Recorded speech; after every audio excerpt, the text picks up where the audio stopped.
Normally do the BWI Daily Edition solo on Monday, but I'm always happy to have friends along, and Nate Bauer has agreed to join me today after a big game, Penn State, Ohio State, 33-24 on Saturday.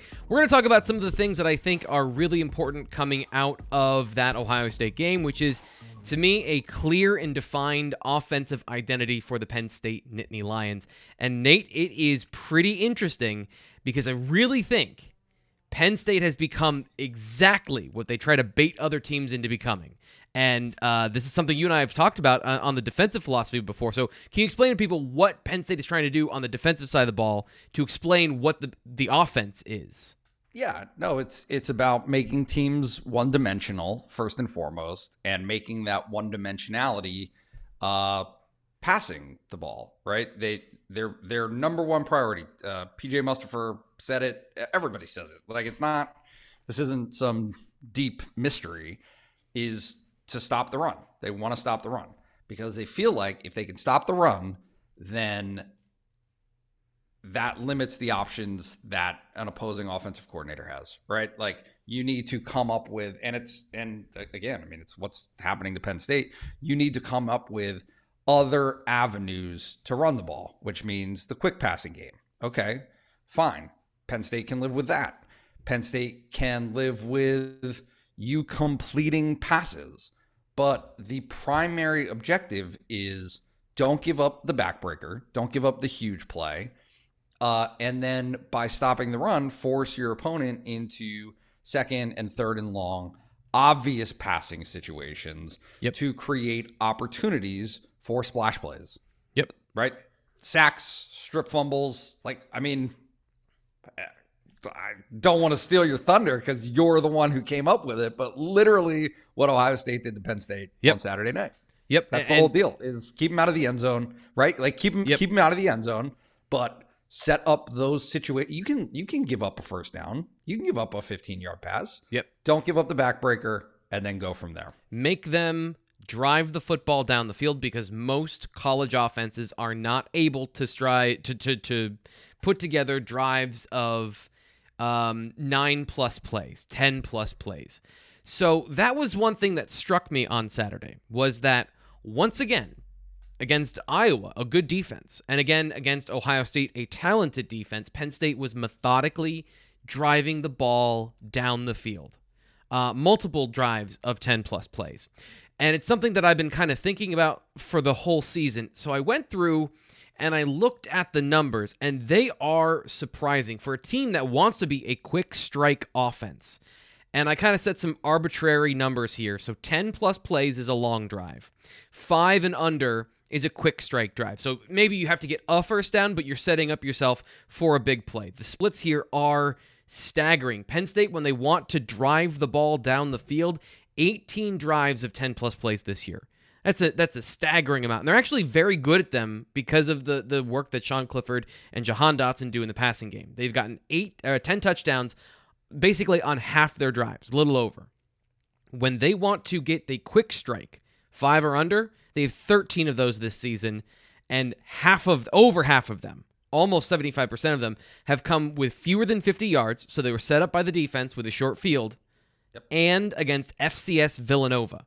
So really, their ability to create explosive plays has been 5 drives so far this season where they've really actually put it together versus a Power 5 opponent and gotten the ball down the field. This offense, despite getting explosive plays on Saturday, lacks explosiveness. Yeah. No, that's you. James Franklin talks about it all the time. If you're a skill player, right? Running back, tight end, less so tight ends, but certainly receivers. The object is to get you into space and a one-on-one situation. Okay. Yeah. And then once you're there, you got to make a play. You got to make somebody miss. And other than the Olave touchdown, right, for Ohio State, that's what Ohio State did on Saturday. Penn State had somebody that was in position to make a play, and Ohio State's playmakers made plays. Yeah. And not so many that it became a this route of a situation that I think that everybody expected, but enough so that they could put points on the board. Yeah. Which obviously is, obviously that's the objective. But I guess the point of all that is just to say that when Parker Washington got the ball in space, when the tight ends got the ball in space, when Keandre Lambert-Smith got the ball in space, and Dotson didn't really, for as many catches as Dotson had on Saturday night, like they have not been able this season to make the play to make the 60-yard touchdown, right? I mean, even the one that is most coming to mind for me is Keandre Lambert-Smith's, what was it, 70-something, 75-yard touchdown on a busted coverage. Yep. Right? It was as easy as it could be. It was an RPO where he had one-on-one coverage and the guy just lost and there was no safety. Like what other examples can you really point? The beginning of the season. The beginning of the season. One at Wisconsin, right? Like, I mean, this is just off the top of our heads. Like, well, there are 5 of them. We better remember some of them. Yeah. So like they just that has not been a consistent element of Penn State's offense, and like you did the work on Mike Yurcich coming into the season. That's a big part of what he does. That's a big part of how those offenses are supposed to operate. And I mean, again, like we can go round and round, but at some point it's up to the player when in those situations, when presented with those opportunities, you got to win some of them. And if you get tripped up or tackled at the line of scrimmage as a running back, when there's a big hole for you to run through because some guy trips you up, like that's on you to make that play. The coaches can't do anything more for you in that situation. Yeah, and that the obvious place that I think a lot of people come back to when it comes to the Penn State offense and the lack of one thing or the other, they would point to the running game, which is a part of this. Plays of 15-plus yards. I said at the beginning of the season, how are you going to run the ball with a hammer and a hammer? Like, there's no lightning to this thunder combo. These are the top 2 rushers in terms of yards on 15-plus rushes in the Big Ten. Kenneth Walker and Travion Henderson. Now, Penn State did a great job. He had 400 yards coming into the game. He had 68 afterwards. Penn State, as a team, their top 3 runners have 217 yards total on rushes of 15 or more yards. They are not generating anything at that particular position, and it's not just about the offensive line. It is about the personnel. It is about the players at that position, first off, not living up to maybe some of the billing, but also their physical skill set. You could see this coming a mile away this offseason. Yeah. No, and again, I mean, it's not, you're only going to get so many chances where everything lines up for you, right? Yes, there is a responsibility of the offensive line to obviously create holes for its running backs, like granted, but the other team is going to win some of those. Like that's what happens. And so however many chances there are in the court, and again, like this kind of goes back to this fundamental philosophy that a college football game between relatively evenly matched programs is going to hinge on 5 plays a game. Yep. It really is. And so if you've got 1, 2, or 3 chances as a running back, and this is an entirely separate conversation that we can have about how maybe Penn State's rotation of running backs has not helped that situation, but you got to take advantage. You got to do it. And I brought it up on the live show, but Henderson's night for Ohio State was all about the long carry. Yep. Like that was, he had 2 carries that were more than 10 yards other than that, I think, or more than 5. But it was wildly damaging. Yep. That one play on Penn State's opportunity to win that football game. Bottom line is that one play is what the difference was in that type of a game is Penn State's turnovers, obviously, but also for a defense that was able to hold its own through most of the game, 2, 3, 4 plays that just totally upend that trajectory. Yep, and Penn State, you pointed this out earlier, their long on Saturday was 36 yards in the passing game. That was their longest play of the day. So between the two, Ohio State did the better job of, yes, they gave up a lot of yards on a lot of drives, but they did not let the big one hit. And if you want to hear what we had to say on the BWI Live Monday recap show of Penn State, Ohio State, we dive deep into all facets of that and also looking at some big picture things like, should James Franklin go into the transfer portal more aggressively? Should this program try to target older players to offset transfers? We get into that, plus some of the fixes for the running game. There are none, and more on the BWI Live show. And of course, subscribe to our YouTube channel. But some big news today, some awesome news I'm going to be telling every single person I can, because Blue White Illustrated has a new home. When you move, you get people a housewarming gift, right, Nate? You got to get somebody a housewarming gift. I mean, you do. And guess what? The housewarming gift for Blue White Illustrated will only cost you $1. $1. I moved my sister into her new home, so I didn't get her a housewarming gift, but her gift was I moved her in. New home for... You still got to get her something. A tea towel? Come on, man. All right. Fine. Well, anyway... from the founders of Rivals and 247 Sports comes the next generation of high school and college sports fan experience. It's called On3. On3 will change the way you follow Penn State sports scene with new technology and a 21st century approach to recruiting. The great news is that what we just talked about, everything from Blue White Illustrated, what we're doing here, the film analysis that I did, Nate Bauer's Inside the Den, notebook about what's going on behind the scenes from Penn State from a big picture perspective.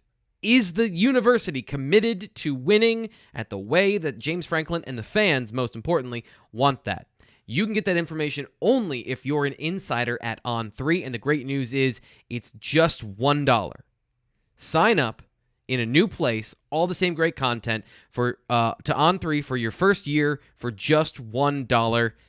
And I'll be putting the link in the description for all of our videos. So if you want to go check out On3 and you want to sign up, the link will be in the video. Check it out and get all this access, gobs and gobs of content for just $1 on the what is going to be the best place for you to cover Penn State football, basketball, wrestling, recruiting, all of it. On3. Hockey. If I listed, we would be here for 5 minutes with 31 sports. We don't have that much time. We don't have it. We do not, because I need to make people mad, which is what's going to happen next. Okay. So I'm gonna put this. I'm gonna put this back up here because this is half of it, right? The running game we covered. The ability to get explosive plays out of more than one facet of your game. But here are the numbers, and these numbers don't come from nowhere. The fact that Penn State does not have any quick strike touchdowns is, to me, indicative of the type of players that they have on offense overall. I think at this point, you got to say Jahan Dotson is a really good receiver, but he's not a game breaker. He's not a guy that at any point when Penn State needs a big play, he's going to be able to break a tackle and go 70. He's going to be able to consistently do that. Now, he's got great skills, and here is my pitch for what this is. He is a tremendous route runner with great speed and vertical ability, but that requires the entire offense to work. And right now, the quarterback's accuracy is an issue on deep plays, and the offensive line holding up for that long, while it's better than it seems, and not enough opportunities for Jahan Dotson to do that particular skill, which leaves open all these other missed opportunities and Penn State becoming what they are. Yeah, I mean, I think just for clarity's sake, there is more than enough room for possession receivers in the NFL, right? And so, like, Jahan Dotson's future is no less bright, but by maybe not having that as an integral piece of his repertoire. But yeah, Penn State as an offense, needs to have that. It has to be included in what they do. And, we were talking about it earlier. They're actually much better at doing the thing that they are betting teams won't be able to do against them than other teams typically are. I'm talking in circles here, but they're winning that gamble more times than not because they have Jahan Dotson, where if they got to go 18 plays, he's going to make enough plays and get them into the end zone eventually. And that has been true. Those plays in the end zone against Auburn and all those things, those are no less impactful, but it's just describing the offense's identity this year. It is still a winning bet for defenses. Yeah. It's still a winning bet over the course of a 60-minute game that if you are, look at this. Penn State started with the ball in the first half at their 11-yard line on 3 of the first 5 times they touched the ball. Mm-hmm. That is, you can't consistent, and they scored a touchdown on the first one that they had it. But it is a very, very good chance as a defense that you will be able to force a punt within the first 4 plays, or at worst, give up a field goal in those situations. And so, look, like if Penn State is unable to do the thing that it had done so well earlier in the season, which was do that defensively, right? Force teams to punt from their own side of the field. Set Penn State's offense up with the ball at the 45-yard line, right? Like, if you can do that all day, your odds of success are much, much greater. But intertwined with that success, and especially important to that success when you're backed up, is this ability to break off a big one. And Penn State has they haven't had it. It has not been part of their game this season. And it's not just Jahan Dotson. The reason I bring him up to start is because he is plan A. He is the number one option in the offense. And I went over this again in the film analysis is of 2 of the biggest plays of the game. Sean Clifford was trying to target Jahan Dotson down the field, and the ball never left. So there's only so much he can do. And I'm not trying to say that he's not a good football player, but it is just indicative of and descriptive of the type of weapons on this team. I showed you earlier Parker Washington and Keandre Lambert-Smith. Parker Washington is another possession-type receiver. I still think he can be a game breaker. I do think eventually his play and his ability is going to develop as he matures as a receiver. And Keandre Lambert-Smith is the same thing as a vertical threat with the size and length and everything we're talking about here, but he's young. So it's just that descriptive of the lots of tight ends. Those guys aren't going to get you 75 yards on one play. They've had opportunities to, and they get tackled in the 20s. Right. Well, no, but something that, I have no doubt that this is an overlooked point from Friday, but one of the things that I brought up in the 3-2-1 that I did was James Franklin talking about Malik Mega. During his, right? Yep. That's who that is. That's exactly right. And so Penn State but Malik was injured in preseason camp, got his first 2 snaps of any action during the Illinois game. He got into the Ohio State game. Not frequently, but I'm sure he finished with a handful of reps against Ohio State. If you can continue to develop that, then you can see a path forward for Penn State where maybe this isn't the predicament that they have. But they just have not had that element, certainly as part of the passing game. But I think as important or more important is the fact that doesn't exist in the running game because because they can't do that. It changes what defenses have to focus on. And if like anything that's a non-starter, right? So for instance, Sean Clifford being a true threat running the ball in either of the past 2 weeks. If you're a defense and you can check that off the list of things that, hey guys, we don't have to spend any time on this, like that changes you. That changes what you are as a defense, and it changes certainly what an offense can do. So the more options you have, the more things that you can do at a high level, the better your odds are at success. And Penn State as an offense just has been very much more limited with fewer avenues to win as an offense this season than they'd like. For sure. I think you put it best earlier this year talking about the way this offense was operating is what you just said there. It is a narrow path to success for this team. They have to be good at specific things because they have some limitations.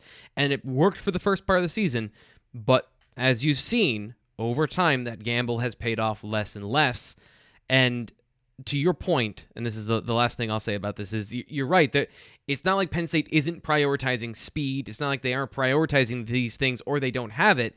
But right now, some of the holes that have developed over time are showing up on the roster. And again, it goes back to the larger conversation of recruiting and everything else that you talked about earlier today in your notebook. So it's an interconnected puzzle that all leads to 10-plus play drives.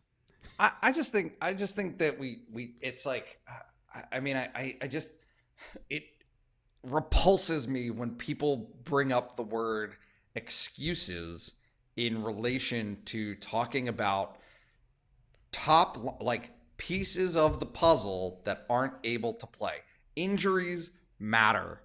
Yeah. They just do when you're not at your full strength, and it matters to every team. There are a handful of teams in the country that can withstand their starting quarterback going down for any amount of time. And so, yeah, the offensive identity for Penn State, already challenged this season and already under some constraints, is made even worse or made even more difficult for them to overcome those challenges. Certainly when a piece is integral as Sean Clifford is hurt, but even more so when you look at any of his options beyond that being taken away.